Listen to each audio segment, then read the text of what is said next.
Hello everyone, welcome to my channel. My name is Rashi Goel and in this video we are going to solve 4 power x plus 4 power x plus 2 power x is equals to 1 and we have to find the value of x. So let's start with the today's video solution.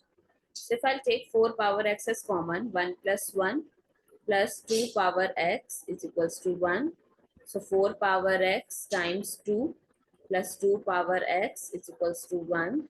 4 we can write it as 2 square whole power x times 2 plus 2 power x is equals to 1. Now, according to exponent rule, a power m, we can write it as a power m power n also. So it becomes 2 power x power 2 times 2 plus 2 power x is equals to 1.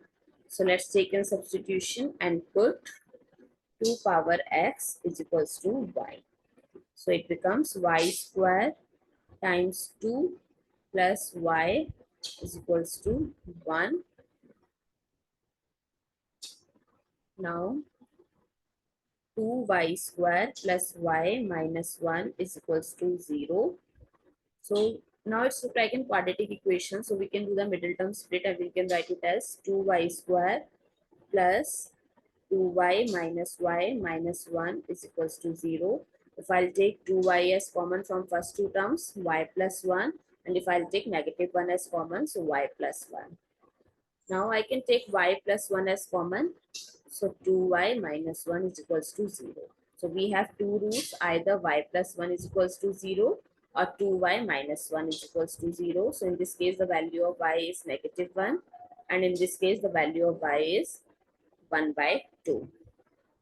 So as we know, we taken substitution. So we can put here, so 2x is equals to y. So 2x is equals to negative 1. So it gives us negative answer. So we reject this case. Now 2x is equals to 1 by 2. So 2x is equals to 2 power negative 1. So the value of x is negative 1.